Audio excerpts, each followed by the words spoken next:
Good evening, everybody. I'm Isla Berman, the Director of Architecture for our visitors this evening. Tonight's event is a special event. We are hosting the Royal Institute of British Architects chapter here in San Francisco for a special lecture for them.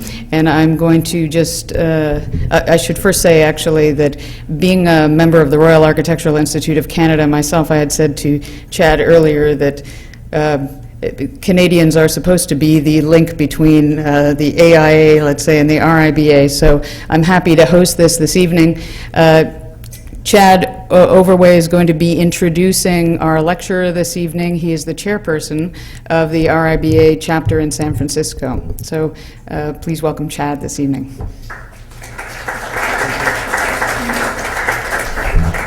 Thank you. Introductions have been done, so I'll just tell you a little bit about the chapter. We established it in late 2009, and our present membership is about 40 local architects in the Bay Area. And events like this, evenings, is one of our chapter goals. We want to do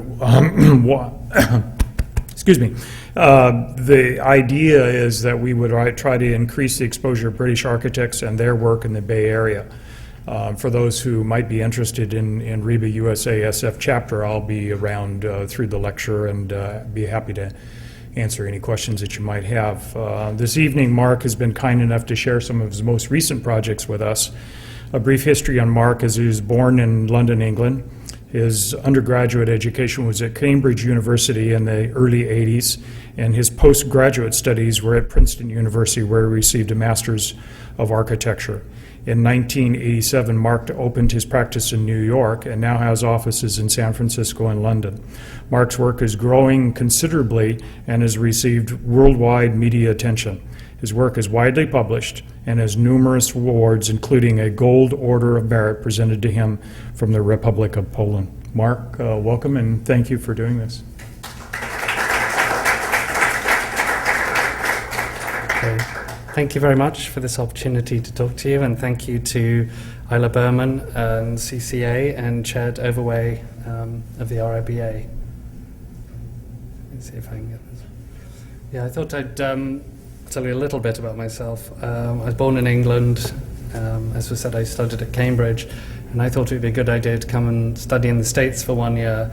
So I came to Princeton for 1 year, liked it so much, spent a second year, liked that so much, decided to spend 1 year in New York, which became 9 years. I moved to California about 15 years ago because I had some great projects here, and about 7 years ago decided I probably wouldn't have to decide between living here in London or doing projects in either place.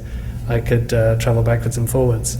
So I have a smaller office in London, but technology has meant that most of the work now is done here, although I do go back there every few weeks for meetings and things like that. This is the office near South Park, San Francisco. We wanted it to be more of a sort of studio type office, so we didn't feel we were going to work. And I thought I'd start with a project that means a lot to me, because it's rare that you get a project that you have an emotional connection with. But this is my father at a very young age. He was a fighter pilot, left Poland and was in the RAF in Great Britain. And I had the opportunity to design the Polish Air Force Memorial in Warsaw. They weren't able to do one immediately after the war because the Poles weren't allowed back into Poland. So after the war, Berlin Wall came down, they had the opportunity to raise funds and build a memorial to the fallen airmen, fallen Polish airmen. There were about 10,000 by the end of the war serving with the RAF. It was a really good opportunity for me because I knew a lot of the veterans and could spend time with them, understanding their ideas, and really got a sense of their sort of energy and youth. So to do a memorial, typically they're quite somber, they're about death and suffering. I realized for these airmen, and their fallen comrades. Actually, they were all young men between 18 and 25 that really needed to give them something that reflected their spirit and energy and sense of hope. We had fantastic location. This is a park in central Warsaw, Pole Mokotowska, which was one of the first airfields in Poland, and some of the last planes took off here when Warsaw was falling to the Germans. So the brief for the project was to create a sort of theatre parade ground for these large ceremonies and events. They needed a location. They'd never really had a proper one, and they have one every year now. We had the opportunity to create this large parade ground. This is the actual memorial itself. It's a mound in the shape, a cross-section of an aerofoil. So there are lots of references to aeroplanes and aeroplane technology. We have a few of these sort of vapor trails that actually are paths in the park, so that they lead you in to the memorial. There's a more formal entrance for ceremonies. It's designed around ceremonies and sort of more sort of one-on-one interaction for the families of the veterans. So here you can see, I think pretty much gives you the whole idea of the memorial, an abstract sculpture representing flight that was supposed to be very light and elegant, and a wall with all the names representing the earth, and both sort of mounted on this aerofoil-shaped mound, elevated to create kind of theatrical space for ceremonies. And there's also a reference to burial mounds from the Middle Ages throughout Europe. This is another image that gives you a more idea of the scale and its setting in the park. The engineering for the sculpture was very difficult, stainless steel, and getting it manufactured was very hard. We found someone who made reactor vessels, stainless steel reactor vessels for refineries, but most architectural metal workers wouldn't be able to do something like this. Here's another image showing you the scale. And you can see the sculpture, you have a better idea of it, this idea of abstract representation of flight and spirit. It's designed to be seen from obviously the parade ground, but also walking around it. You get different views, different sense of its sculptural quality. The metal itself has got a very sort of beautiful patina to it. They had to grind it, and it's a sort of semi-industrial finish, but I like the roughness and the way it catches the light compared with the highly polished granite. It was very nice to be able to work with very solid materials. The granite wall is solid granite. Turned out to be not that much more expensive than a concrete wall clad with granite. So each of these granite slabs is about 3 feet by 3 feet by 12 feet high, solid granite. This is the steel yard, and I got to work with my father on the project. He's a structural engineer, and we collaborated on the design. This is us at the steel yard. I put this shot in because I think it gives you an idea of how the memorial is used for public ceremonies. On the left are the media, on the right are the honor guard from the three services, and I took the picture from where I was sitting, so the audience is on either side. It's quite a sort of big media event, laying of wreaths, military parade. But I also realized, well, I didn't realize till after it was built, just how much it meant to people living there, having their relatives' names on the walls. It seems like a very primal thing that is very important to people to be memorialized. And it was very moving to see people coming up, touching it, leaving candles, and they haven't been able to do this since the war, so very important to them. And it was memorialized in a book for the veterans. Next, change of gear completely. About a third of our work is commercial retail, and that's actually a lot of fun. I thought I'd give you a brief overview of our project so you can get an idea of the firm. and then go through the projects that are currently in construction or about to go into construction. This is one of the projects we've done in retail. This is for Virgin. It was their first freestanding store that was designed for them or with them. That was a lot of fun. I got to meet Richard Branson, who's quite a character. And we had to, this was actually quite a hard project because, if I go to the next slide, the site was only about 50 feet wide, and we had to give them a lot of visibility to persuade them to move to, this is actually in Sacramento, and they currently were in New York, San Francisco, Tokyo, London. So to go to Sacramento, they needed quite an incentive. Part of it was a huge billboard of a building. And so one of the ways we got around the narrow site was to cantilever a portion of the second floor over the neighboring building.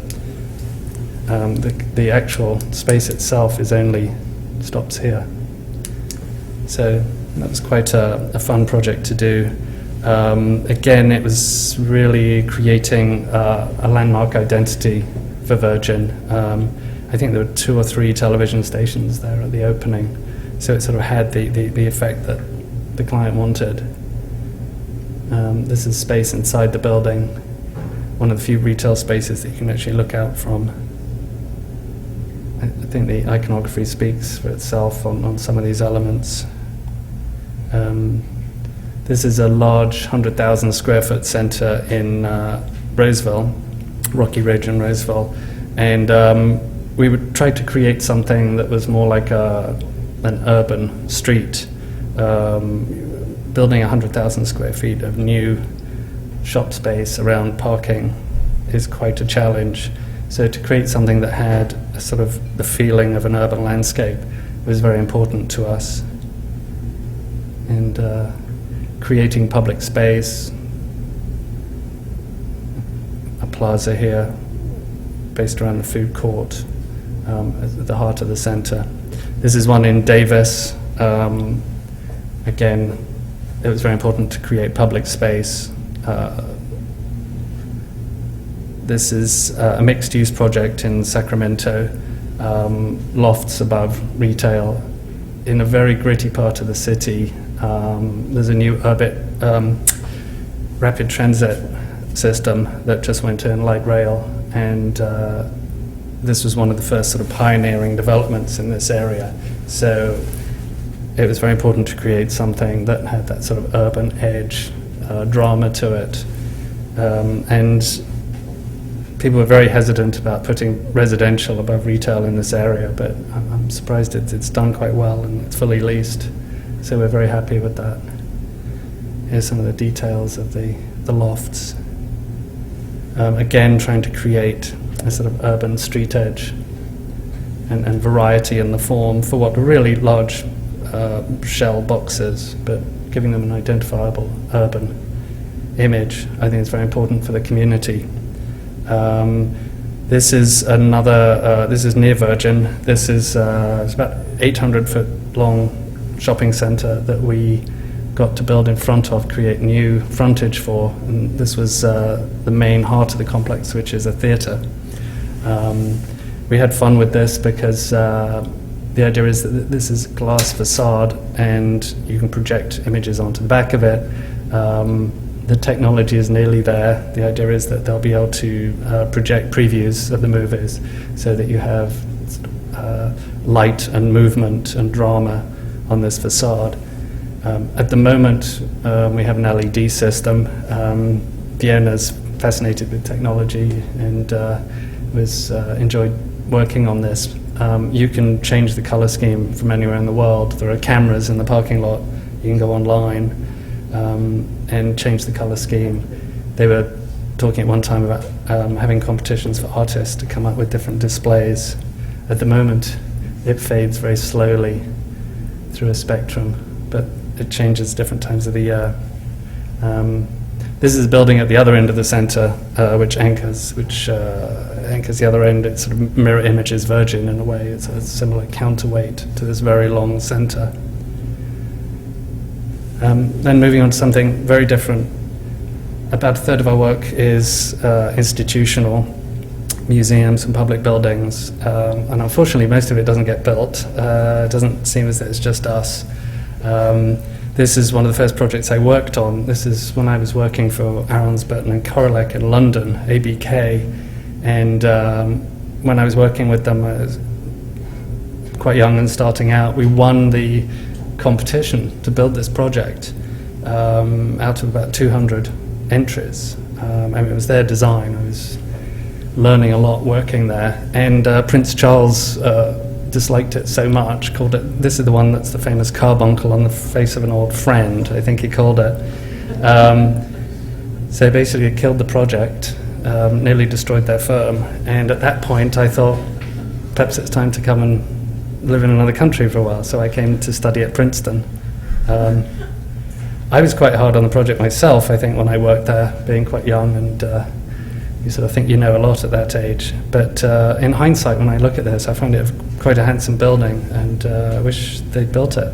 The current scheme is very different because of the architectural climate in those days. It was eventually completed by Venturi, and I wouldn't criticize it, but it was a very, very different approach. He chose to use a lot of the traditional historicist detailing of the building on the new one, and then use that detailing as sort of playful way. But still, I find it a bit, feel it's a shame that the committee then didn't have the strength of mind to go with a modernist building. I worked on the, for Michael Graves for a while, on the Whitney Museum extension. Again, not built, but it was a very good learning experience for me. I had 2 projects now where I really saw the mechanics of putting museums together. I think they're about as complicated as doing a hospital or something. It's, there's a lot of functional requirements. This is an early design of my own for the competition for the New Orleans Museum of Art extension. I had my own opportunity to do a design for the National Gallery extension, and I got to present this to Sir Jacob Rothschild, who was on the committee for selecting the next architect after ABK. And I sent the design to Prince Charles and got a nice letter from his secretary saying that unfortunately he was too busy to meet, but he thought it was very nice. So I should frame that. But this is my own project for the Crocker Museum in Sacramento. This is probably coming more up to date with work in California. We were trying to create it's a very traditional museum that needed to be quadrupled in size, and so we were really trying to create a sort of iconic form for Sacramento. It was a regional museum, it has a very good collection, and I think it deserved a very sort of striking, bold building to put it on the map. This is the site, and this is an early sort of study in colour. Just some basic ideas, but here's the existing museum. This is the project we were planning, and then there was a plan for a second building for a performing arts centre. And between the two, I was hoping to create this sort of public park, piazza space. The evening weather there is very benign, very pleasant. So the idea of external public space is a great amenity there. Here's a model. You get a sense it's quite an anthropomorphic building. I think something would provide an image for the museum, an identifiable image. The museum's also quite close to the river, and so we actually thought it would be fun to have this one blank facade. There's a freeway there and then the river, and we thought, one, the facade had to be blank because of the freeway, but two, there's so much functionally going on certain sides of the museum, loading docks and storage areas, and you can't always articulate every side of the building. So this, we thought it would be fun to come up with a playful form with otherwise blank walls. Here's a quick watercolour of it. Having done the memorial in Warsaw, we were invited to do a limited competition for Museum of Aviation in Krakow. It's I didn't know before, but it's a big center for aviation in Europe. It probably has the largest collection of early planes in the world, a lot of First World War planes, and then it represents history by going right through and having a huge collection of MiGs from the Soviet days. Quite impressive, although they're all sitting in fields and rotting away, or they were at the time. So the idea was to create a new museum within the airfield. The airfield's used for major air shows every year. It's a big event, but they had no central building that sort of gave them an entrance or any kind of identity. Plus, they needed space to exhibit the aircraft, and parallel with that, and equal in size, they're very well known for restoration and education in the field of aviation. So this is a sketch of the project, a couple of sketches. The idea was to represent these two main functions with two overlapping wings, obviously giving the building a very figurative form, being representative of and identifiable from the air and the ground, but also representing the two functions, the idea of this sort of educational pod which is sheltered underneath the larger wing. You'll see in some of the other sketches, and the interdependence of the two, but the dependence of the two as well. Here's a section. Gave us the opportunity to create very high space to hang the aircraft. It's a kind of aircraft hangar type construction with hanging points so the planes could be suspended as if in flight. And then these are the sort of educational research facilities, library, lecture halls. The vertical circulation we kept out on the outside of this pod, and you'll see in some of the images I've got, it's open, it's steel, it's a bit like a industrial factory type construction with gangways and catwalks, so that you can actually walk up amongst the planes. There are catwalks that go out over the planes, so that you can actually see them as if in flight. So an animation here, the two wings.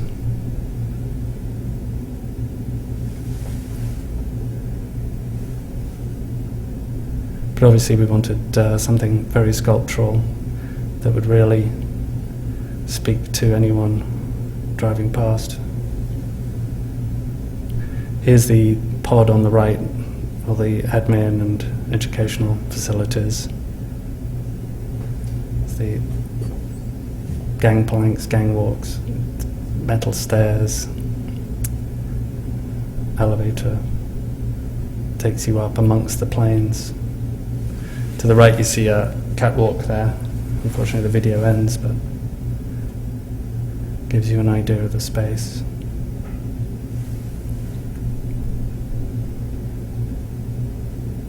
And I think just being able to move amongst the planes three-dimensionally is very important. The current museum, they're all sitting on the ground, and they look a little clumsy. There's a sort of elegance and beauty to them once they're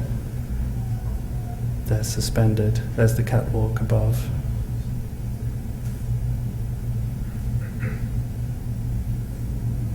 I'll go through these quickly. These are some of the stills. Here you can see the organizing feature of the project. Here's some stills in the interior entrance.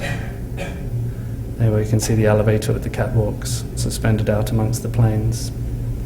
I'll go through these very quickly because I think they're pretty visible in the animation. I just have one shot of this. This is a very early project. We had quite a wild commission to design a university for the Kabbalah in Israel. This is before they were trendy. And it was actually fascinating working with them. They had dreams of this huge campus university surrounded by housing, a monorail, a hotel, workshops, completely self-sufficient with a farm. Unfortunately, it only got as far as funding, starting funding. This is a project nearer to home. we were part of a group invited to, actually we were part of 4 finalists to interview for a new Museum of Performing Arts and Design, and I managed to persuade Mikhail Baryshnikov to partner with us to collaborate on a concept for the project. And we really looked at trying to portray the performing arts in a building. How do you capture that drama and spirit? The concept for the museum was to really bring in a younger generation and the next generation into the performing arts, make them realize it's exciting, let them participate in some way with some of the exhibits. And this is something Mikhail Baryshnikov is very interested in, especially working with young children. I think he was about 15 when he was discovered, but he was dancing probably at 5 or 6, and it's unbelievable. So I started sketching some of these ideas, very dynamic, free-flow dance movement, how that might translate into a language for a building. And again, the idea was that this would appeal to and be readable across cultural, educational, and age barriers. So we started folding paper, planes. We started, first time I met Baryshnikov was in Paris, and we met a couple of times in New York after that.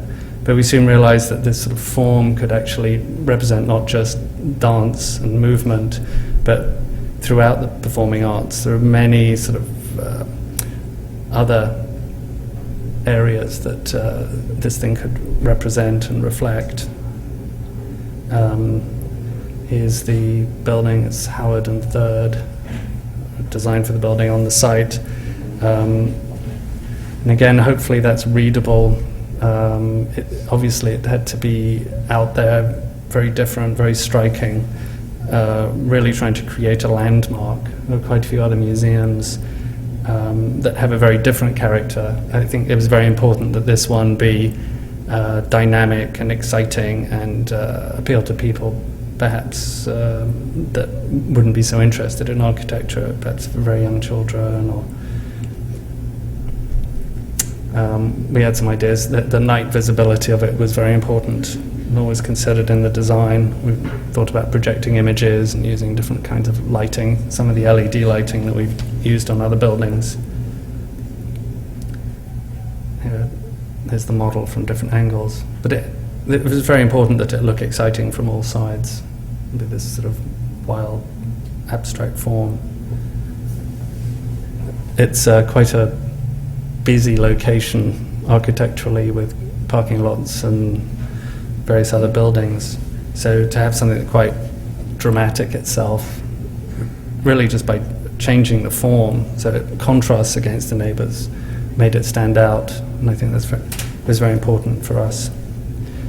I'll move on to some of our more commercial projects. We were in a limited competition which we won for a United Nations building in Beijing. This was a number of years ago. I was partnered with MCA International, a firm now based in China, and this was for the first United Nations building in Beijing. It was for the UN Forestry Commission, and they were very concerned that it be very green. They were looking at renewable resources themselves, such as bamboo and rattan, and so we had to do, very interested in doing a building that was pretty green for the time. Very narrow footplate for the floors so that all the spaces are naturally lit. One of the first buildings there to have operable windows, so that you could also get cross ventilation, natural ventilation, but also to create a sort of striking building for them. This was going to be their first, and it was being paid for by the Chinese government. In fact, when more people in the government found out it was for the UN, the program was changed, the budget was increased. Never had that happen before. And they decided they wanted a lot more stone. So it's strange working there, but very interesting. fantastic place to visit. You'll probably be able to see some of the operable windows, some of these shots. Anyway, I was quite surprised to see that on a glass scan. It just looks incongruous, but worked very well. After that, we were invited to do another competition for a city hall in Bao'an, which is near Shenzhen, near Hong Kong.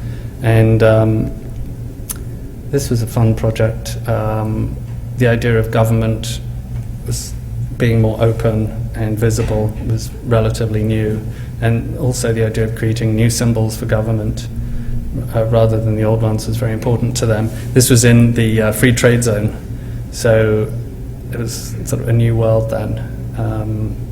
So the idea of being able to see into the chamber, to see the debates, glass, transparency, accountability, they're all new ideas that I think they found very appealing, and creating some idea of a new symbol for the region.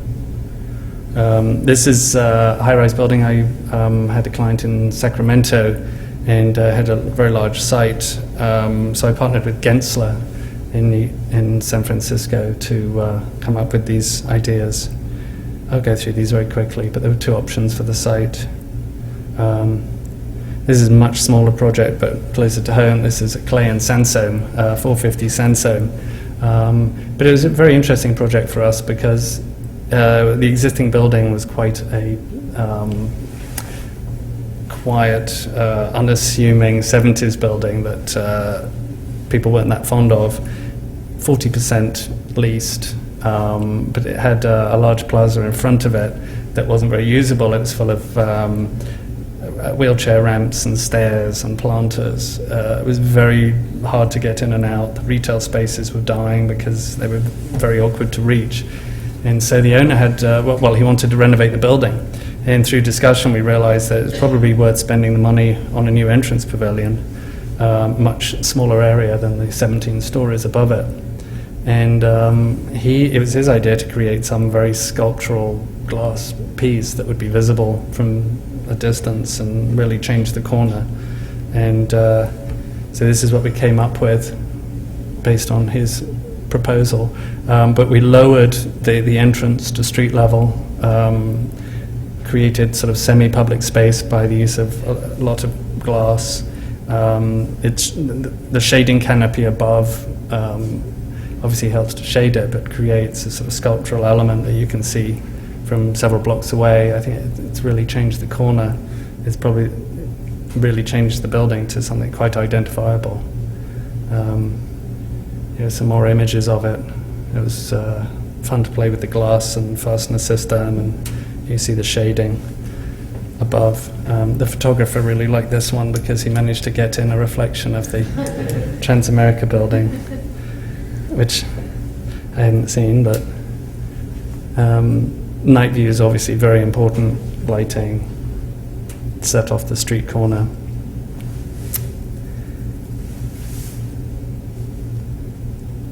This is view of the lobby.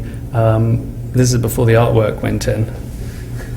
The owner has a very large art collection, was very keen to have this space. I have to rephotograph it now, but I couldn't resist doing it without the art. I just find it very pure and quiet compared with the hustle and bustle of downtown. The other portion of our work, about a third of our work, is residential. And this is a project we got to do in Carmichael, which is basically Sacramento. It's on the river, but we had the opportunity to create a sort of man-made lake or large pond underneath the building. The owner wanted a pavilion, really a garden pavilion, to enjoy this new garden that they were building. And so it was very important to have this sort of feel and sense of inside-outside. So the idea was that the walls melt away, you're suspended between this cantilevered floor and this massive cantilevered roof. I think it's about a 30-foot cantilever. But obviously the weather's very harsh there, it gets very hot, very strong sunshine. This faces south, but the idea of the large cantilever is it keeps almost all the summer sun out and lets in the winter sun. So it actually works very well, and the space stays very cool.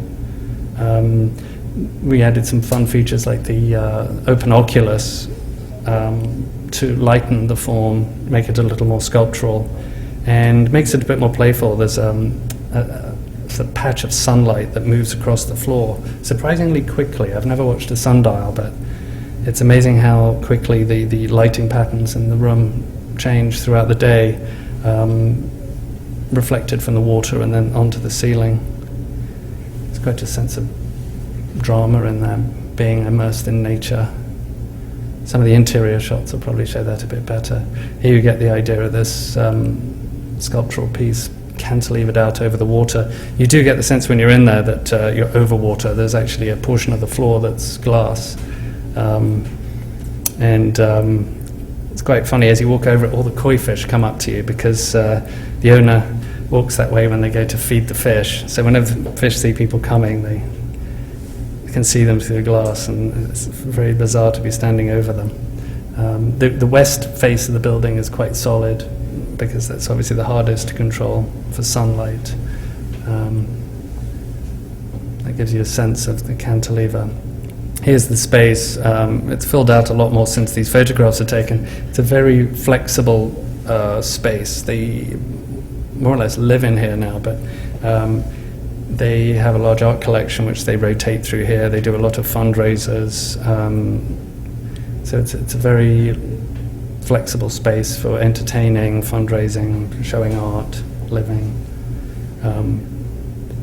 But you do get a good sense in this picture of being immersed in this new landscape that they built. Ed Haig was the landscape architect for this project. It's a very, very quiet room.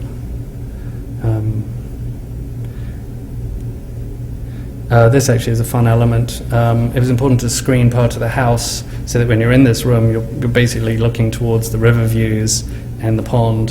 The whole plan actually curves and widens as it goes out to give you those views. But to restrict your view back towards the house, we developed this sort of louver system, which is clear glass this way and then frosted glass on the other side of the louver, which actually makes a great backdrop for displaying some of the sculptural work. I'll show these very quickly. We're really surprised.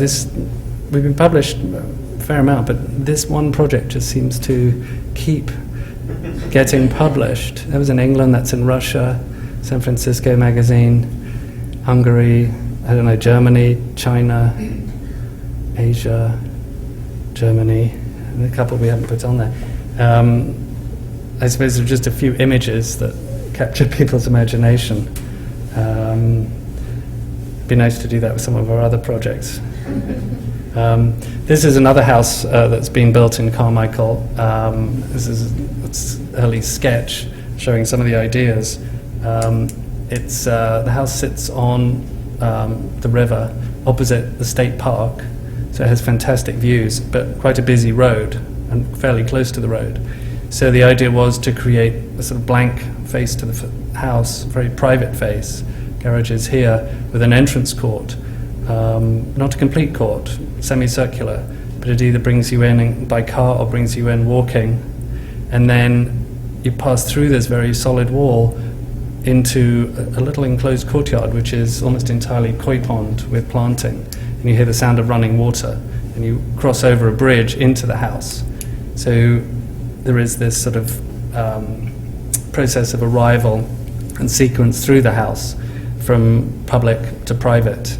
And this is the private space of the house. This is the garage and some guest rooms, but this is the living room, owner's bedroom, and the main living room, and with views out.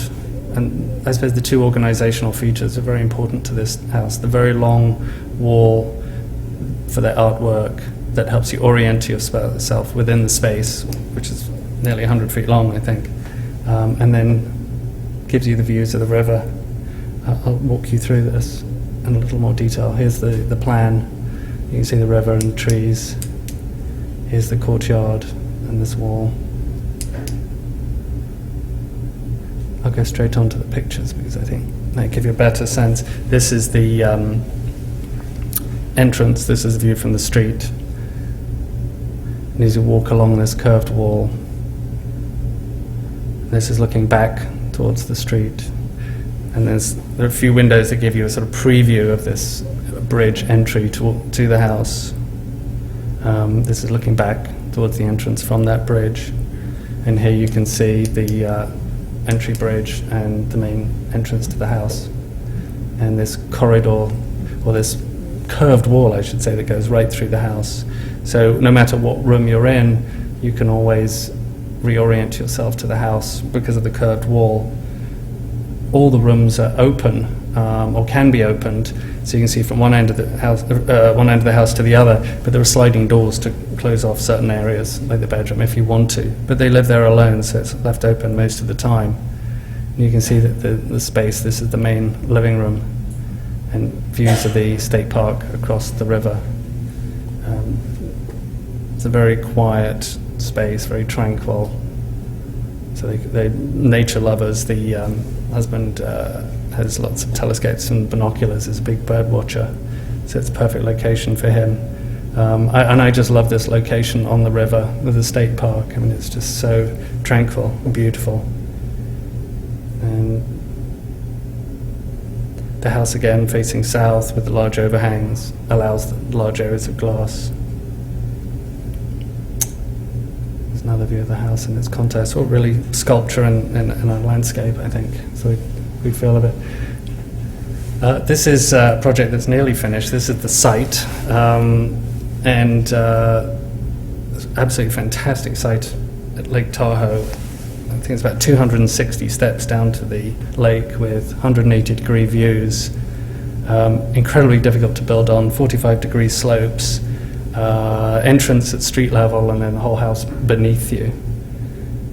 So the concept for the house was really about how to take advantage, obviously, of the views, but also to make a form for the house visible from the street. Very little of it's visible from the street, but the rooftop at the house. This is the entrance garage, stair tower connecting 5 levels, and then the living space. And the idea was to create these fanning roofs and forms below that fan out with views of the lake, and yet break up the large form of the house, but give you a facade to the street that's these curved, undulating roofs that fan out and overlap.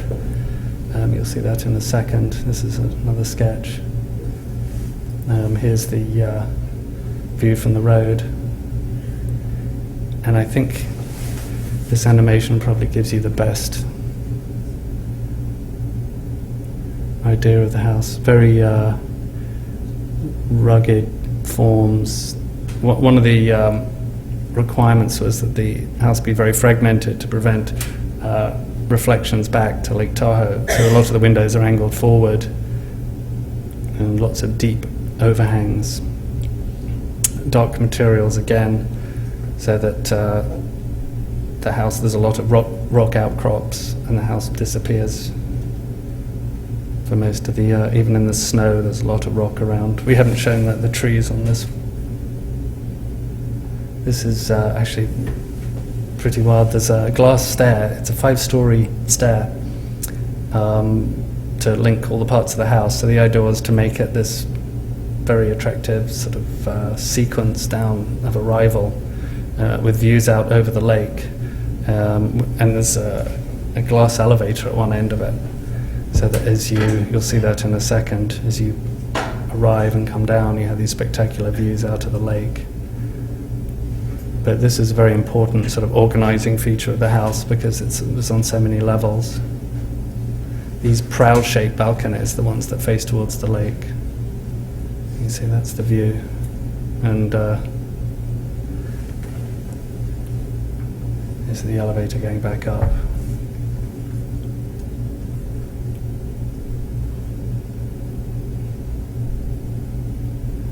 Go to the next. I'll go through these. These are stills from the animation. I'll go through very quickly.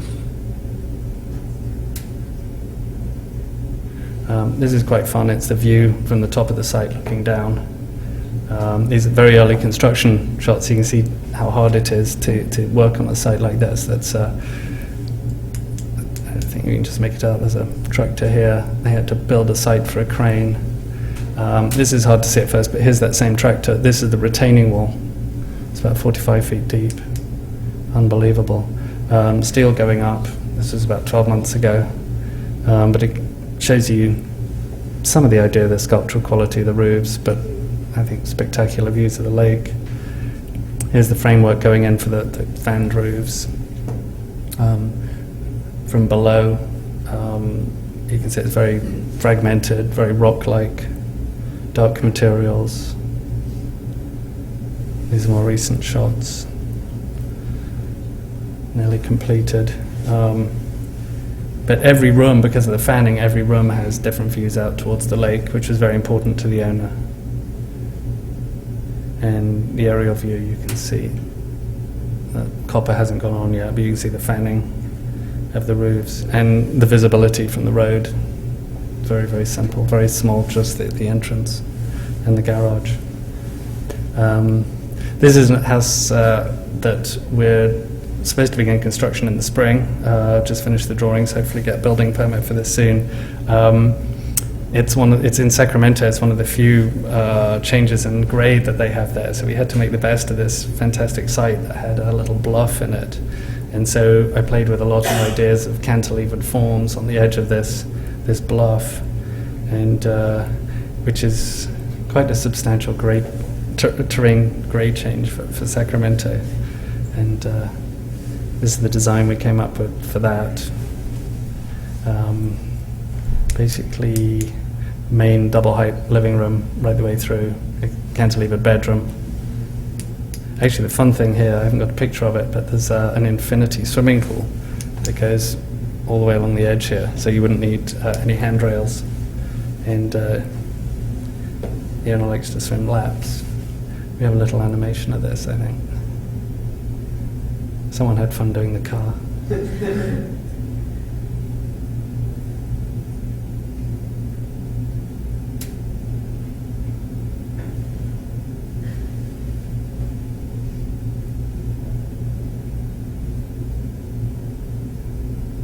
I'll go through here with some stills. Very quickly, this is a house in Woodside. I enjoyed doing this. It's a very small house. Should begin construction shortly. We're just getting a building permit. And but it was just fun to work on a very simple, small house with just one or two moves in it, very clean, just wood and plaster. This is a project that I've been working on for a long time in London. It's next to, this is Mountford House, which is a Grade 2 listed building, a historical landmark, which made everything very complicated. And this is Barnsbury Square, big garden square in Islington in London. Our site is through block, so it's quite a big site. One of the hard things about the site is it's large and you have to really maximize density in London, but how do you bring in light and air? How do you make it livable? They're lofts. They're going to be sold as empty shells. People come in and build their own interiors.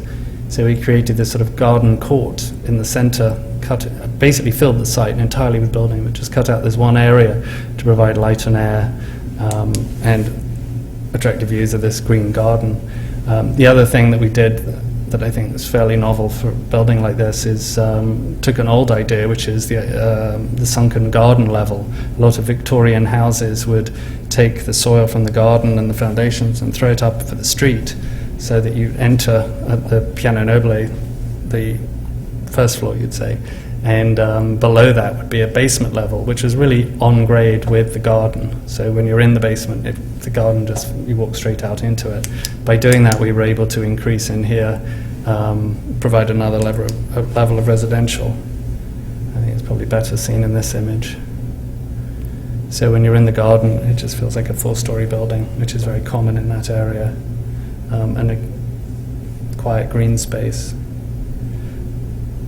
The facade of this building, we had some fun with how to do a modern building in a very traditional context.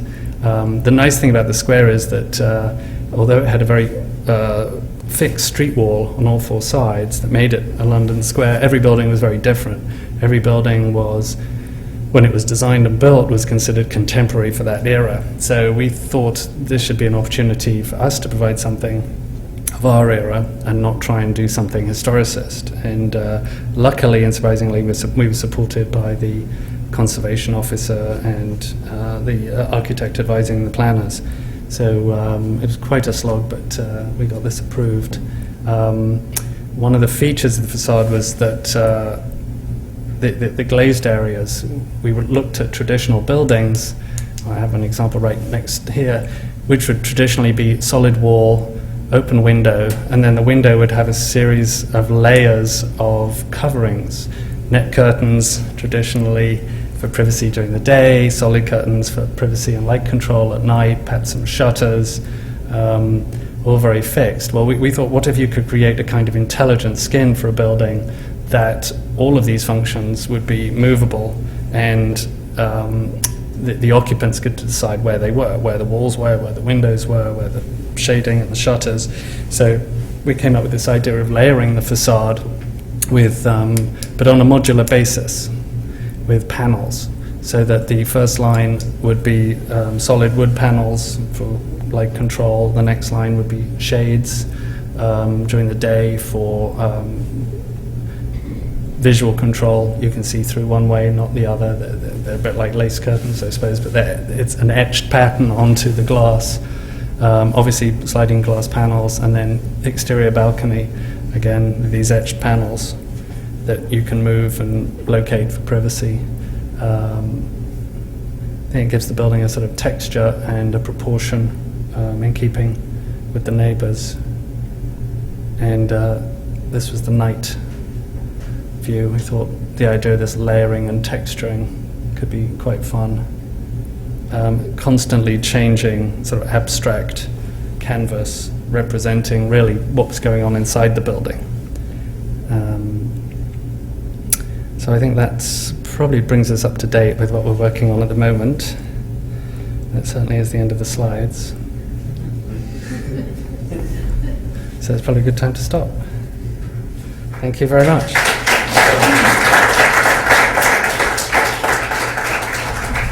Thank you. How are some of these buildings in Carmichael, California, how are they greeted by the local agencies that you're going through? Initially it was very hard. I mean, I was a foreigner in two ways. One, coming from New York, and second, being English and with a strange Polish name. So it was a little hard. Nothing like that had been built before, really. But surprisingly, I think they realized, especially for the commercial projects, just how earnest we were to do something of quality, and that the owner, the developer, was really concerned to do something interesting. And so I think the first project, they probably did it on trust. I mean, they really tried to persuade us to do traditional sort of Victorian architecture. So, I mean, some of the planners said, well, but you have such nice clock towers in England, can't you do a nice old clock tower? I mean, literally. And so I think there was a level of trust, and after the first project, I think they were quite pleased with it. And so actually some of the planning departments used those projects as examples in their book, design guideline book, which is really surprising considering all the pressure and resistance we got at the beginning. But I think just the fact we were trying to do something of quality, that we really cared about it, made the big difference. Are you using these excellent graphics that you're showing? Is that what you're using as you go through this planning? A little bit. I actually find people respond more to the sketches, because that's more how we think. The graphics come later, when we're sort of quite a long way down the road. And the graphics, you almost need to know how wide the window mullions are before you can move on. Whereas with sketches, you can really, with a piece of charcoal, you can, as they joke, you can redesign Paris in an hour, right, with a piece of charcoal. But if you want to do it as a three-dimensional rendering, it's going to take you the rest of your life. So, yeah, I think hand sketches people still find are more understandable. And models. Use a lot of models, which I don't have here.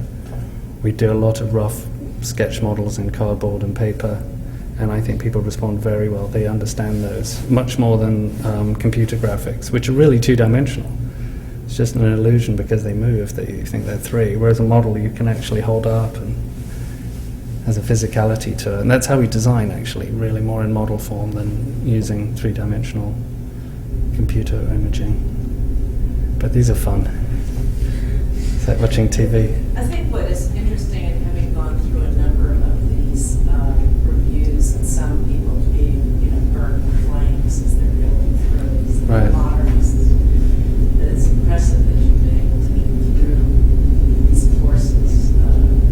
Watched a big part of this. You've watched some of them just being burned at the stake. Yes, it's a problem everywhere. I mean, in London, they think it's easy in California, and in California, they think it's easy in New York. But everywhere, it's the same. I thought it was easier in France, but I have a client from there now, and he was trying to do a house in the south of France, and he said it's the same. The planners are just so difficult. They don't want to change. People are afraid of change, I think. That's the problem. Particularly the Tahoe project. The Tahoe one was very difficult. That's a remodel. Oh. No, I'm joking. I mean, there was an existing house on the site. We had to go through the process of it being sort of, there isn't a molecule left at the house, but it went through. It's stunning to see that. It's normal to see it. Yeah, I think it's persistence. I mean, we really had to work with the planners and persuade, and show them. We did show them mock-ups and a lot of color renderings. I mean, that was actually after the design, which I suppose you were asking me about. Really, how do you get the planners on board? And part of it was showing a lot of color images to showing how this building will disappear. They didn't bring them, but it's very odd that the dark color makes it disappear. It goes into the shadows. So that was a requirement. I would have loved to do it, this white, shining building, but I quite like the dark now. It sort of gives it a sort of quite a modernist flavour to it. What are those dark walls made of? Believe it or not, they're wood, and we've never seen a product like that before. It's almost like butcher block. It's slabs of wood cut small, glued back together, and stained. And they've tested them, and I've never seen a product used like that. So the contractor definitely guarantees that they'll be around for a long time. But we didn't want to use plywood, and we didn't want to use any kind of siding. It wasn't the right look. So we talked about precast at one point, but it's actually a dark stained wood. So hopefully it will hold up. Excellent. Time for a drink? Thanks very much. Thank you.